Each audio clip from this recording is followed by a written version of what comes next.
Michael Davidson stared at his reflection in his office window, the Seattle skyline a blur of lights behind him. At 52, he'd built everything he'd dreamed of, a successful construction company, a beautiful home in Mercer Island, and what he'd always thought was a perfect family.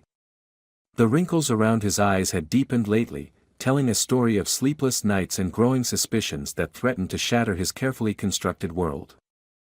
"Mr. Davidson." His assistant Sarah's voice pulled him from his thoughts. "Your wife called again. She said she'll be late for dinner tonight." Another charity board meeting. Michael's jaw tightened imperceptibly. "Thank you, Sarah. That'll be all." He waited until the door closed before pulling out his phone, thumbing through recent text messages from Rebecca, his wife of 28 years. The pattern was there, clear as day now that he knew what to look for: late meetings, weekend workshops, sudden trips to Portland for donor meetings. The first crack in his certainty had appeared 3 months ago, during the annual contractors' gala. Rebecca had been different that night, more distant, constantly checking her phone. When Lawrence Mitchell, his newest business partner, had approached their table, Michael noticed something in Rebecca's eyes, a flicker of, what? Recognition? Guilt? The moment passed quickly, but it planted a seed of doubt that had grown into an obsession. "Dad?" His son Jason's voice crackled through his phone speaker. "You wanted to talk." Michael settled into his leather chair, feeling every bit of his age. "Yeah, son. Can you meet me at Sullivan's? There's something I need your help with." Jason, at 26, had inherited his father's analytical mind and his mother's intuition. If anyone could help him make sense of this mess, it would be his son. An hour later, Michael watched Jason's face carefully as he laid out the evidence: Rebecca's sudden interest in fitness, new clothes, mysterious phone calls that ended abruptly when he entered the room. "Maybe I'm paranoid," Michael concluded, "but something's not right." Jason's expression darkened. "Dad, there's something else you should know." He hesitated, fingers drumming nervously on his water glass. "I saw Mom last week, but not at a board meeting. She was at the Four Seasons, having lunch with Lawrence. They seemed close." The words hit Michael like a physical blow. Lawrence Mitchell, younger, ambitious, smooth-talking Lawrence, who'd bought into the company just 6 months ago. The man who'd praised Rebecca's business acumen at every opportunity, who'd suggested her for the charity board position. "There's more," Jason continued, his voice barely above a whisper. "I did some digging. Those trips to Portland. The hotel reservations were made for 2. And the charity board meetings? They don't even meet on Thursday nights." Michael felt the room spin slightly. 28 years of marriage, countless memories, shared dreams, 2 children, was it all built on a foundation of lies? He thought of the subtle changes in Rebecca over the past year, the distant looks, the defensive responses to innocent questions, the way she'd stopped sharing details about her day. "What are you going to do?" Jason asked, concern etched on his face. Michael pulled out his phone, opening a banking app. "First, I need to understand what I'm dealing with. Something about Lawrence's investment in the company never sat right with me. The timing, the numbers." He paused, a cold realization washing over him. "Son, I think this goes deeper than an affair. I need you to help me access some records without raising suspicions." As they left the restaurant, Michael spotted a familiar face across the street, Linda Chen, Rebecca's best friend, watching them with an unreadable expression. She quickly turned away, fumbling with her phone. The sight sent a chill down Michael's spine. How many others knew? How long had he been the fool in this elaborate deception? Back in his car, Michael's phone buzzed with a text from Rebecca: "Don't wait up tonight. Important donor meeting running late. Love you." He stared at the words until they blurred, his hands trembling slightly as he typed a response he'd sent countless times before: "Okay, drive safe. Love you too." But this time, something deep inside him hardened. The successful, trusting Michael Davidson, who'd left his office earlier that evening, was gone. In his place sat a man who realized that everything he believed about his life might be a carefully constructed lie, and who was determined to uncover the truth, no matter the cost. As he drove home through the rainy Seattle night, Michael's mind raced with questions. How deep did this deception go? Was Lawrence's investment in his company part of a larger scheme? And most importantly, who could he trust when it seemed like everyone in his life might be playing a role in this elaborate charade?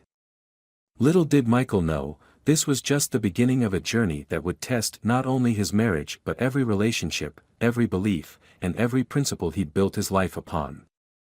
The game was about to begin, and the stakes were higher than he could imagine. The morning light filtered through the blinds of Michael's home office as he studied the documents spread across his desk. He'd barely slept, spending the night piecing together fragments of his unraveling life. Rebecca's side of the bed had remained untouched, another early morning meeting had kept her away. His fingers traced over bank statements, property records, and company files that Jason had helped him gather. Something about Lawrence Mitchell's sudden appearance in their lives 6 months ago had never added up. The man had arrived with perfect timing, offering a solution to their company's expansion challenges with a substantial investment. Now, looking at the trail of transactions, Michael felt a coldness settling in his chest. The signatures don't match, he muttered, comparing documents side by side. The authorization for Lawrence's investment had Rebecca's signature as a board member, but it was subtly different from her usual flowing script. He'd seen her signature countless times over their years together, on anniversary cards, their children's school forms, joint tax returns. This wasn't right. His phone buzzed, a text from Carol, his sister-in-law. Need to talk. Coffee? Important. Michael hesitated. Carol had always been closer to Rebecca than to him, but lately, there had been tension between the sisters. He'd noticed it at their last family dinner, subtle glances, clipped responses, an underlying current of unspoken words. An hour later, they sat in a quiet corner of a small cafe far from their usual haunts. Carol's hands trembled slightly as she clutched her coffee cup. I've been struggling with this for weeks, she began, her voice barely above a whisper. Rebecca, she's been asking me to cover for her. To say we were together when we weren't. At first, I thought it was innocent, everyone needs space sometimes, right? She paused, gathering courage. But then I saw the transfers. Michael's heart rate quickened. What transfers? From Mom's estate. Rebecca had power of attorney after Mom's stroke. I noticed large sums moving through accounts I didn't know existed. When I questioned her, she said it was for investment opportunities, that she was protecting our inheritance. But something felt wrong. The pieces started falling into place. Lawrence's investment capital, the mysterious accounts, Rebecca's increasing control over both personal and business finances. But why? What was the endgame? As if reading his thoughts, Carol continued, there's something else. Last week, I overheard Rebecca on the phone. She was talking about property in Costa Rica. Michael, I think she's planning something big. And I'm worried she's not alone. Michael thought back to the company's recent projects, particularly the large development deal that Lawrence had pushed for. The numbers had seemed optimistic, but Rebecca had vouched for them, using her reputation in the community to secure additional investors. His phone lit up with a message from Jason, Dad, found something in the company servers. You need to see this. Meet me at your office. I have to go, Michael told Carol, standing abruptly. But first, who else knows about this? Carol's eyes darted around the cafe. Linda Chen. She's been acting strange lately, protective of Rebecca.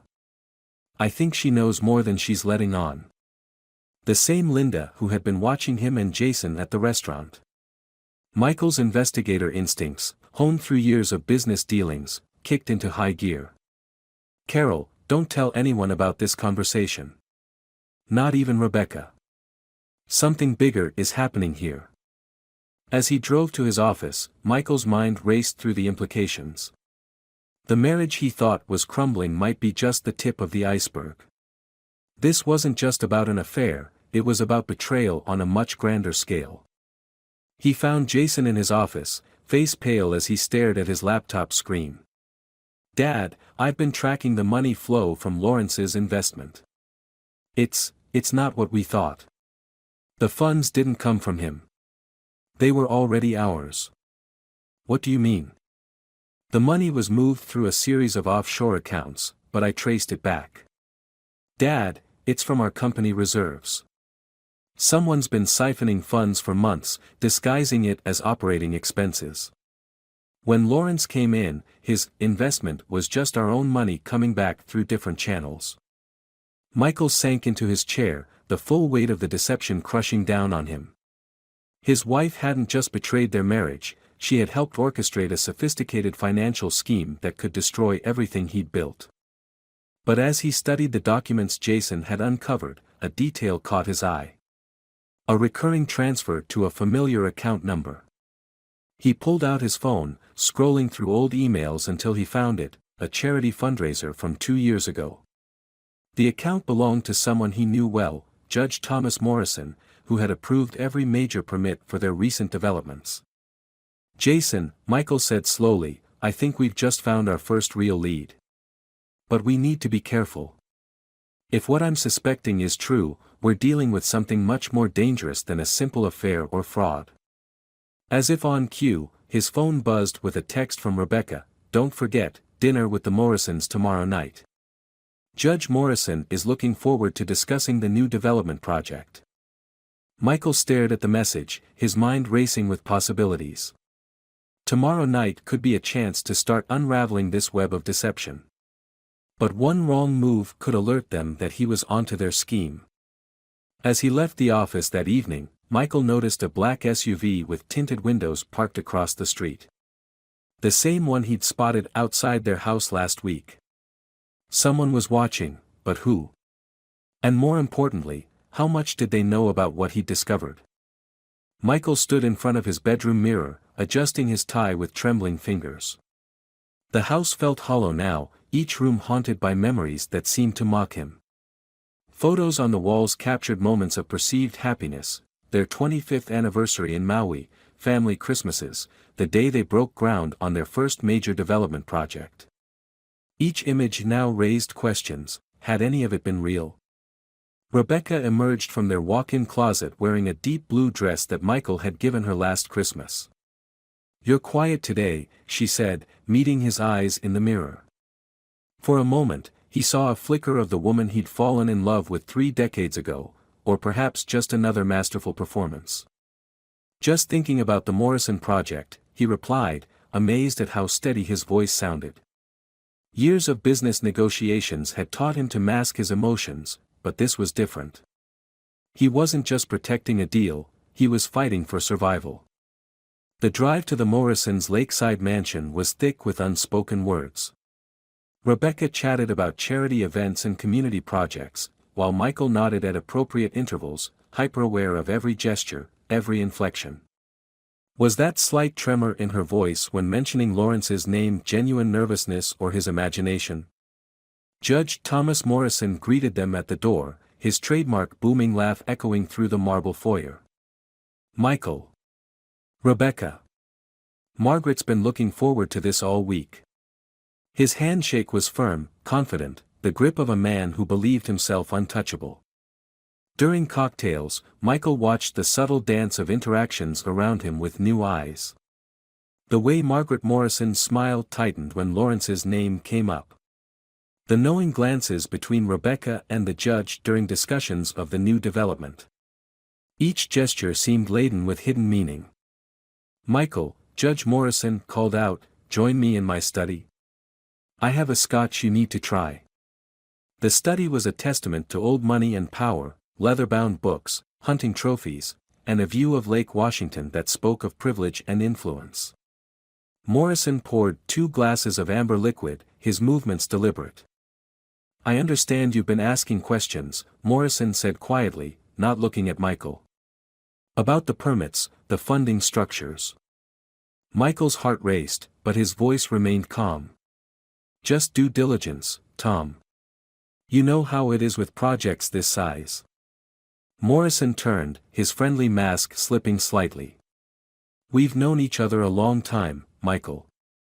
I'd hate to see anything disrupt the harmony we've all worked so hard to maintain. The threat was velvet-wrapped but unmistakable. As Michael opened his mouth to respond, his phone buzzed, a text from Jason, emergency. Call now. Excuse me, Michael said, stepping into the hallway. He dialed Jason's number, his stomach nodding. Dad, Jason's voice was urgent. I found something in Mom's email. She's meeting with Lawrence tomorrow night, but it's not what you think. They're meeting with federal agents. Michael pressed himself against the wall, his mind spinning. What? Mom's been working with the FBI for months. The Costa Rica property, the offshore accounts, it's all part of a sting operation. But Dad. Judge Morrison isn't their target. You are. The world tilted on its axis. Michael stumbled slightly, catching himself on an antique side table. Through the dining room doorway, he could see Rebecca deep in conversation with Margaret Morrison, her face animated, confident. How many layers of deception were there? There's more, Jason continued, his voice cracking. I found old emails. Communications going back years. Dad. I don't think this started with Lawrence. I think Mom's been building this case since before I went to college. Everything, the charity work, the board positions, getting close to the Morrisons, it was all part of a plan. Michael ended the call, his mind racing. The pieces were realigning themselves, forming a new picture. Every late-night meeting, every suspicious phone call, every mysterious trip, had Rebecca been playing a deeper game all along? And if she was working with federal agents, what did that mean about his own activities? He returned to the study, where Morrison was examining a document on his desk.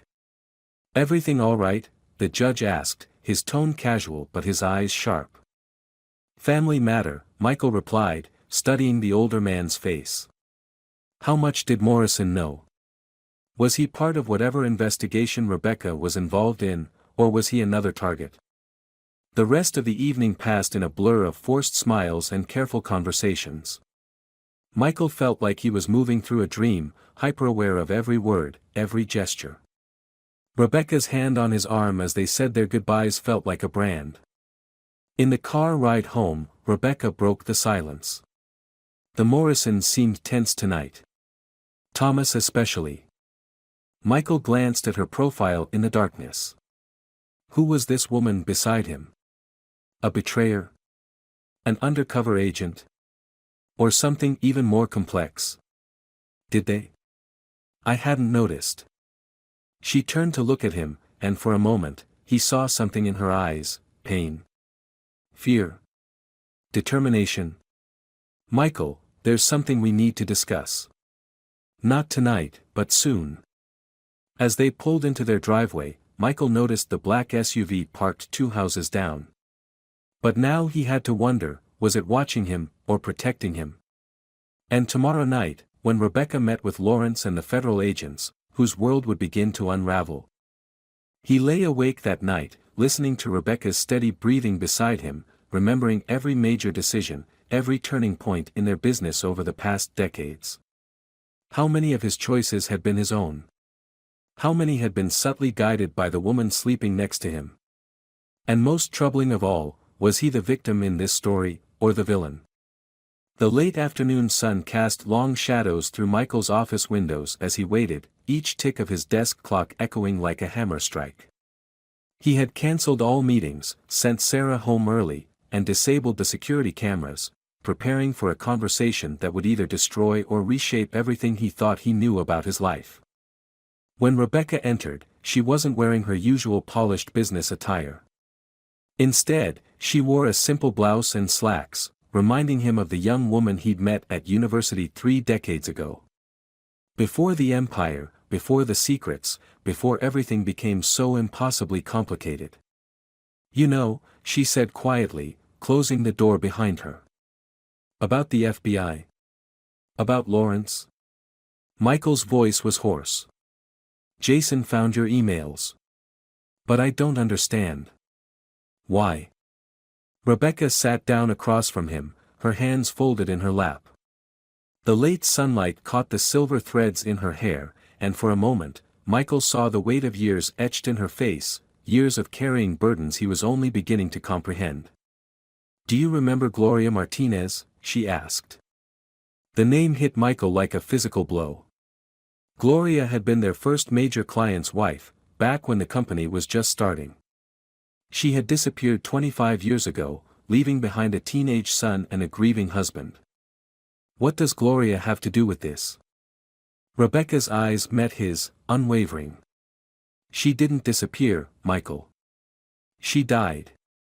And I found her records, her real records, in Judge Morrison's private files 15 years ago. The room seemed to tilt slightly. What are you saying? The development project that launched our company? The one that made us legitimate? Rebecca's voice trembled slightly. Gloria had discovered irregularities in the financing. Money laundering for certain political interests. She was going to expose everything. Then she had an accident on that winding road up to their lake house. Michael felt the blood drain from his face. Tom Morrison, he wouldn't. The judge was already corrupt back then, Michael. But it went deeper. The investors behind that project? They weren't just businessmen. They were part of a network that used construction projects to clean money from drug operations, human trafficking, everything dark and ugly that Seattle's growth helped hide. She reached into her bag, pulling out a worn leather journal. Gloria gave me this the week before she died. She trusted me because I reminded her of herself. Young, naive, married to a man whose ambition made him blind to certain truths. The implications of her words hung in the air between them. Michael remembered those early days, his desperate drive to succeed, the miraculous appearance of investors just when they needed them, the way certain permits and approvals seemed to happen impossibly fast. I spent years gathering evidence, Rebecca continued. At first, I thought I could protect you, keep you separate from it all. But the deeper I dug, the more I realized how many of our major projects were built on blood money. The charity work, the social connections, it was all part of my cover. I needed to understand the whole network. Lawrence? A ghost of a smile crossed Rebecca's face. FBI. He was my handler. The affair story was our cover for meeting. We needed Morrison and his colleagues to believe they could trust him, use him to expand their operations. Michael's mind raced through years of memories, reframing them through this new lens. The late nights he'd attributed to Rebecca's supposed infidelity had been meetings with federal agents. Her distraction, her careful distance, all part of protecting him, their children, and herself. But why didn't you tell me? The pain in his voice was raw. Rebecca's eyes filled with tears. Because 25 years ago, when Gloria died, you looked me in the eye and said it was tragic but that we couldn't let it derail the company's momentum. You chose not to see, Michael. And part of me never forgave you for that. The truth of her words struck him like a physical blow. He remembered that conversation, remembered choosing to focus on their future rather than asking the questions that might have revealed uncomfortable truths. Tomorrow, Rebecca said, the FBI is moving on Morrison and his entire network. Decades of evidence, hundreds of transactions, dozens of witnesses. But tonight. She hesitated. Tonight, you have a choice to make. What choice? Your signature is on many of those documents, Michael. Your relationships with these people run deep. You can claim ignorance, and I'll support that claim, or you can help us. Help me finish what Gloria started. A knock at the door made them both jump. Jason stood in the doorway, his face pale. Dad, Agent Lawrence is here. And, there's something else you both need to know. It's about Gloria's son, Anthony. Rebecca's hand flew to her mouth. What about him?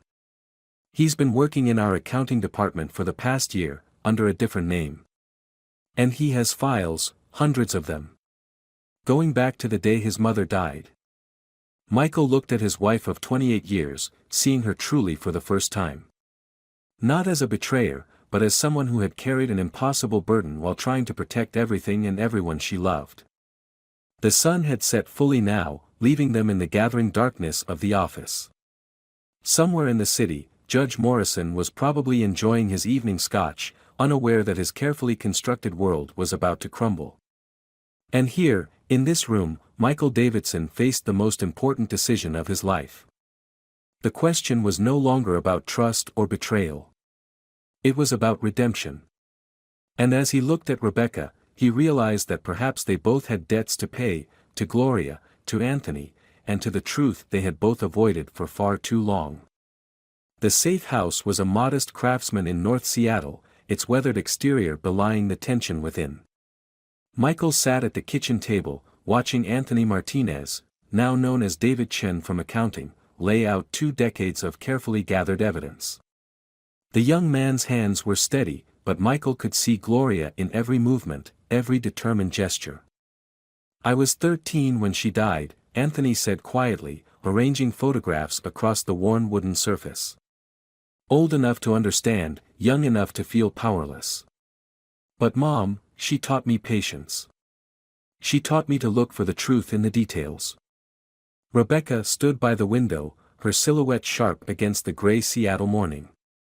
The FBI team had taken position around the neighborhood, preparing for the operation that would bring down Morrison's network. But here, in this kitchen, time seemed suspended as 3 lives bound by secrets finally intersected. She used to do that too, Anthony continued, glancing at Rebecca. Stand by windows, watching. Always vigilant. The night she gave you her journal, she told me that if anything happened to her, you were the one person who would understand. Who would see beneath the surface. Michael studied the photographs, construction sites, handshakes between powerful men, documentation of meetings that had seemed innocent at the time but now revealed a darker purpose. 25 years of corruption, violence, and silence stared back at him. Your mother came to me first, Michael said, his voice thick with regret. Before she spoke to Rebecca. I dismissed her concerns, told her she was seeing conspiracies where there were just normal business practices. He looked up at Anthony, feeling the weight of decades of willful blindness. I chose not to see because seeing would have meant acting. And acting would have meant risking everything we'd built. Rebecca moved from the window, placing a gentle hand on Anthony's shoulder. Your mother was the bravest person I've ever known. She showed me what real strength looks like, not in grand gestures, but in small acts of resistance. In documenting everything, in protecting you, in refusing to be silenced. The hardest part, Anthony's voice cracked slightly, wasn't losing her. It was watching everyone accept the official story. The grieving husband who quickly remarried, the sympathetic judge who helped handle her estate, the business partners who sent flowers but never asked questions. I learned young that sometimes the greatest violence is in the silence of those who could have spoken up. A notification pinged on Rebecca's phone, the signal that the FBI operation was beginning. But Michael barely heard it, transfixed by a photo he'd just uncovered. It showed Gloria at a company Christmas party, standing between him and Rebecca. All 3 were smiling, but now he could see what he'd missed then, the tension in Gloria's posture, the protective way Rebecca stood beside her, the subtle signs of a woman planning her escape. She wasn't just gathering evidence about the money laundering, Rebecca said softly. She had discovered something worse. The development projects weren't just cleaning drug money, they were providing infrastructure for trafficking operations. Hidden rooms in luxury developments, private ports disguised as marina renovations. Morrison wasn't just approving permits, he was helping design the architecture of exploitation. Anthony pulled out one final document, a letter addressed to Michael, written in Gloria's hand, dated the day before her death. She wanted you to have this, eventually. She believed that beneath the ambition, beneath the willingness to look the other way, there was still a good man who would ultimately choose justice over profit. Michael's hands trembled as he opened the envelope, yellowed with age but perfectly preserved. Gloria's words, reaching across decades, struck him with their clarity and compassion. Michael, by the time you read this, you'll have to make a choice that will define not just your legacy, but the kind of world we leave for our children. Rebecca sees in you what I once saw in my own husband, the capacity for both great achievement and great redemption. The question is not whether you've made mistakes, but whether you have the courage to correct them. The sound of sirens in the distance broke the moment. Rebecca's phone buzzed with urgent updates. Morrison had been tipped off, was attempting to flee. The carefully planned operation was shifting into crisis mode. We need to move, Rebecca said, her operational calm returning. Morrison will head for the private marina. It's his only escape route. But Michael stood transfixed by the letter, by the weight of Gloria's faith in him, by the cost of his decades of comfortable ignorance. Anthony gathered the evidence with practiced efficiency, but paused beside him. Mom used to say that the most dangerous lies are the ones we tell ourselves, he said quietly. That the journey back to truth begins with a single moment of honest recognition. Outside, the gray Seattle morning was erupting into chaos as federal agents moved against multiple targets simultaneously. But in that kitchen, surrounded by the evidence of past crimes and present courage, Michael Davidson finally faced the full truth of his choices, and the price others had paid for his silence. The time for silence was over. But redemption, he realized, would require more than just speaking truth. It would demand action, courage, and a willingness to risk everything he'd spent a lifetime building. As he looked at Anthony, at Rebecca, he saw not just the shadows of past failures, but the possibility of a different kind of legacy. Tell me everything, he said. Everything I've spent 25 years trying not to know. Because Gloria was right, the choice I make today will define not just my legacy, but the world we leave for our children. The sirens grew closer, and with them, the moment of final reckoning approached. For Michael, Rebecca, and Anthony, the ghosts of the past were about to collide with the urgency of the present, and the price of truth would finally come due. The marina emerged from the morning fog like a ghost ship, its elegant yachts and polished walkways masking darker purposes. Michael gripped the steering wheel as he followed Rebecca's directions, every turn bringing them closer to a confrontation 25 years in the making. In the back seat, Anthony sat silent, clutching his mother's journal like a talisman. Morrison's yacht is in slip 42, Rebecca said, her voice steady despite the tension. The FBI has teams covering the main entrance, but there's a service road he knows about. One we used for construction deliveries during the marina renovation. Michael nodded, remembering the careful plans they'd drawn up years ago, the secret access points designed for purposes he'd chosen not to question. He'll be there. Tom always believed in having an escape route. They parked behind a maintenance building, the sound of sirens growing closer but still distant enough to give Morrison time. As they moved through the morning mist, Michael saw the marina through new eyes, not as a crown jewel of their development empire, but as a monument to collective silence. Wait, Anthony whispered, pointing to movement near the main dock.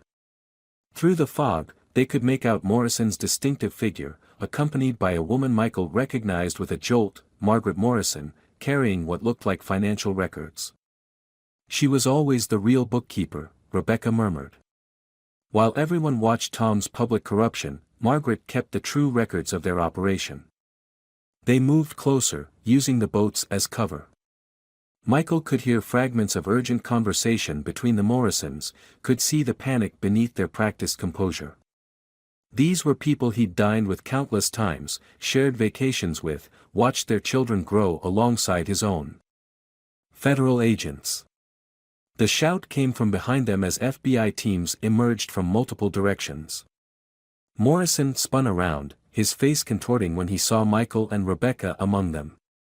But it was his expression when he spotted Anthony that truly revealed the man beneath the judicial robes. "You," Morrison breathed, recognition and fear mingling in his voice.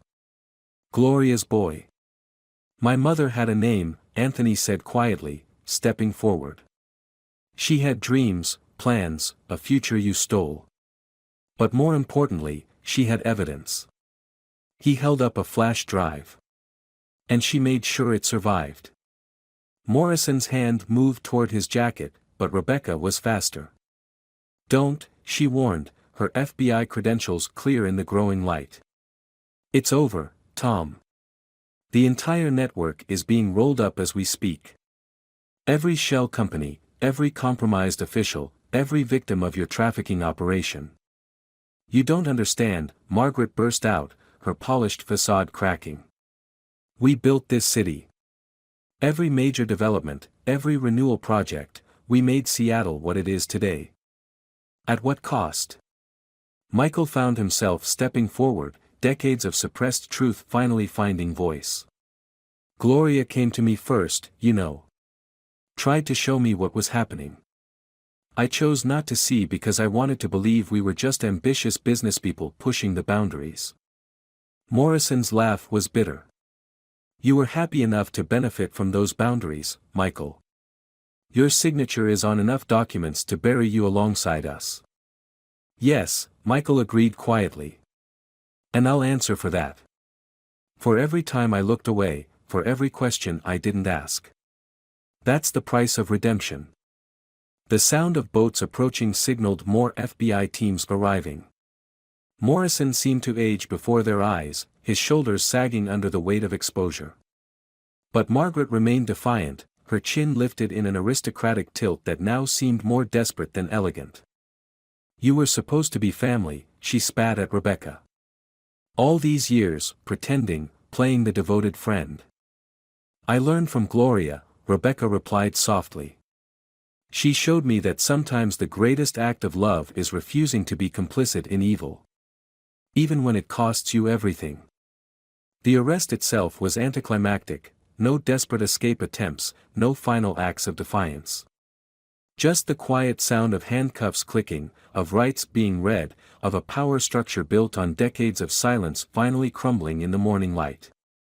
Later, as federal agents swarmed the marina cataloging evidence, Michael stood with Rebecca and Anthony at the spot where Gloria had last been seen alive. The water lapped gently against the dock, indifferent to the human dramas it had witnessed. "Mom used to bring me here sometimes," Anthony said, his voice thick with memory.